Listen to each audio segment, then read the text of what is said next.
Hola otra semana más. Soy Javier Fuentes, abogado, y os doy la bienvenida al canal del despacho del que soy abogado y fundador, Jurisfirma Abogados.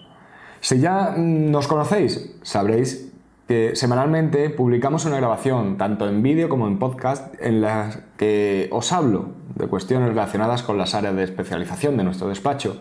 y bueno, con las que pretendo que sea más cercano este mundo en el que al final todos más tarde o más temprano nos terminamos topando y que muchas veces resulta muy complejo. Por eso mi intención es ser lo más claro posible y hacer algo más sencillo todo esto. Bueno, dicho esto, voy a entrar a hablar del tema que os traigo hoy, que no es sino hablaros sobre una sentencia dictada hace muy poco tiempo, el 11 de abril, y que resuelve un asunto sobre cláusula suelo en el que el consumidor había firmado un acuerdo privado con el banco por el que no se le quitaba la cláusula suelo, pero sí se le hacía una rebaja al valor de ese suelo. Una sentencia que ya os anunciaba en otra grabación, en la que también daba un poco mi opinión sobre las últimas sentencias y la última línea que está siguiendo el Tribunal Supremo, en las que precisamente parece que está cambiando algo su propia línea en lo que se refiere a estas cuestiones, o al menos a algunos casos especiales dentro de estas cuestiones. Pues bien, el caso del que habla esta sentencia, esos acuerdos privados que se han venido firmando por muchos consumidores, es algo que ha sido muy habitual en los últimos años, ya que muchos bancos, para evitar juicios y reclamaciones de sus clientes, le ofrecían reducciones en la cláusula suelo o, su eliminación en un futuro. Para ello, les hacían firmar un documento en el que en muchas ocasiones, además de esa reducción de la cláusula suelo, ya incluían una declaración de que el banco informó siempre de forma correcta de todas las cláusulas incluidas en el préstamo y especialmente de la propia cláusula suelo. Para entender lo que tengo que decir sobre esta última sentencia, voy a comenzar hablando de otra que se dictó en octubre del pasado año 2017, también por el Tribunal Supremo. En aquella sentencia, el caso era el de un matrimonio que compró una vivienda y se subrogó en el préstamo que ya había concertado el promotor, modificando algunas condiciones el mismo día de la compra. Pues bien, en ese caso, apenas 9 meses después, ese matrimonio se quejó por escrito al banco por la existencia de una cláusula suelo del 3% y pedían que al menos se lo redujeran al 2,5%, ya que ese era el valor al que lo tenían el resto de vecinos de la misma promoción. El banco accedió y lo redujo,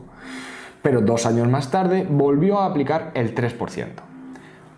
Bueno, pues en este caso el Tribunal Supremo terminó anulando esta cláusula suelo pese a la existencia de ese acuerdo que llevó a reducir su valor y, en síntesis, la anuló porque la cláusula suelo no cumplía con los requisitos de transparencia, es decir, porque el banco no informó suficientemente a estos consumidores de la relevancia económica que tendría la cláusula para ellos y, por tanto, era abusiva. Al ser abusiva, debía declararse su nulidad. Y ninguna modificación de esa cláusula suelo, en particular, podía convalidar lo que ya era nulo, por lo que se debía devolver todo lo que se pagó de más a los consumidores. Bueno,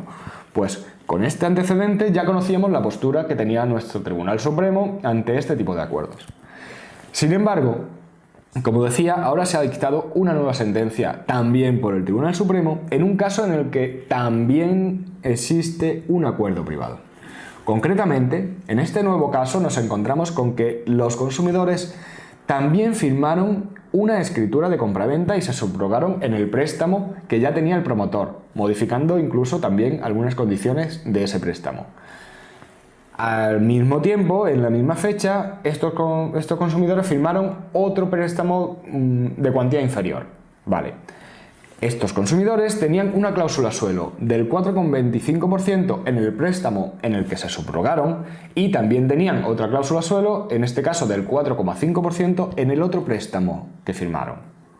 Tras esto, pasados ya 7 años, los consumidores firmaron con el banco 2 contratos privados en los que la cláusula suelo de cada uno de estos préstamos se redujo al 2,25%.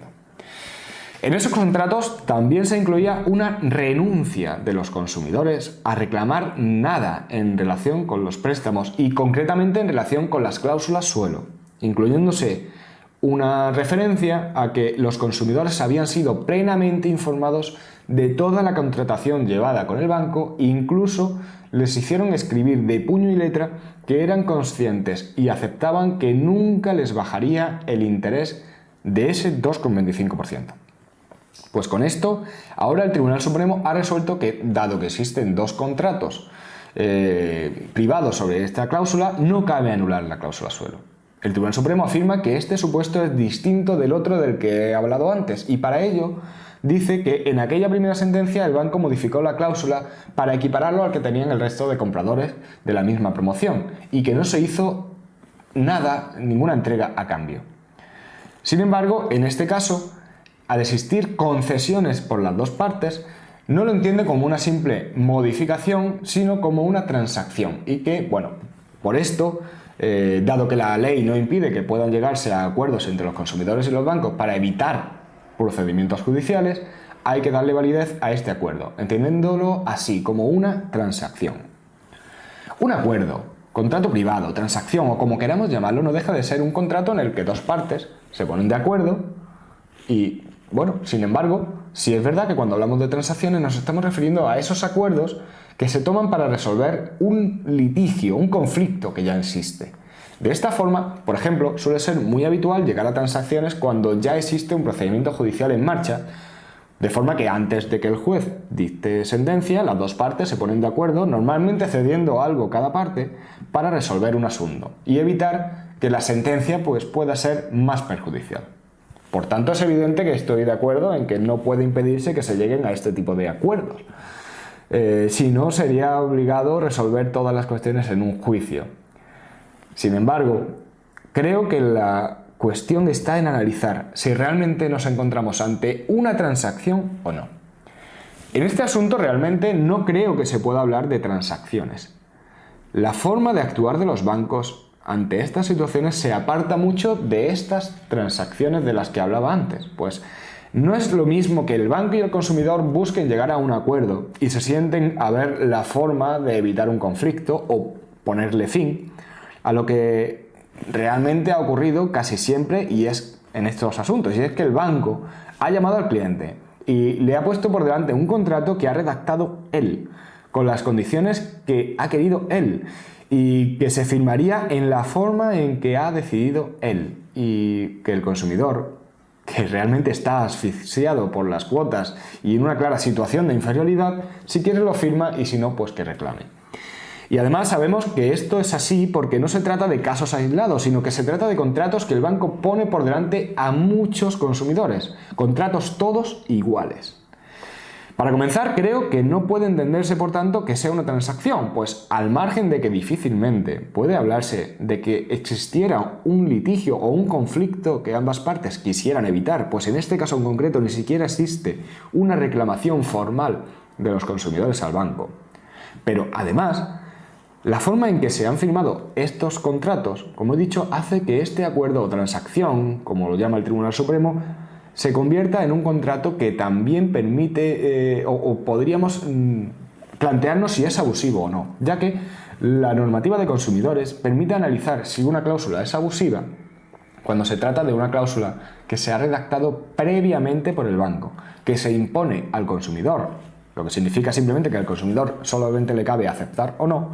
y que haya redactado para incluirlo en muchos contratos. Y esto, como digo, es lo que ocurre con este tipo de acuerdos. Por tanto, bajo mi punto de vista y también el de uno de los magistrados del Tribunal Supremo que se ha mostrado contrario a esta sentencia, es que este acuerdo también podría ser abusivo. Y concretamente en este caso entiendo que ver si es abusivo o no puede llegar a ser incluso muy sencillo, pues al margen de analizar si el contrato es en sí transparente, es decir, si se ha informado de la incidencia real y económica que va a tener para el consumidor, existe un artículo en la Ley de Consumidores y Usuarios, el artículo 86, que establece la abusividad de la cláusula por la que el consumidor renuncia a poder reclamar como consumidor que es. En definitiva, entiendo que bajo mi humilde punto de vista este acuerdo no debería haber impedido que los consumidores pudieran ver anulada la cláusula suelo de sus contratos y haber recuperado su dinero. Sin embargo, sí espero que el Tribunal de Justicia de la Unión Europea tenga que pronunciarse sobre estos contratos privados y que, como ya ha ocurrido antes, vuelva a enmendar al Tribunal Supremo. Espero haber sabido explicarme y si queréis consultar las dos sentencias de las que os estoy hablando en esta grabación, os dejo el enlace a continuación. También os animo a que dejéis un comentario, tanto para dar vuestra opinión como si queréis preguntar algo. Y si te ha gustado, te invito a suscribirte al canal en YouTube, iTunes o iVoox. Para terminar, os recuerdo como siempre la posibilidad de contactar directamente conmigo, bien a través del correo electrónico info@jurisfirma.es o del formulario de contacto que encontraréis en la web del despacho jurisfirma.es. Un abrazo muy fuerte y hasta la semana próxima.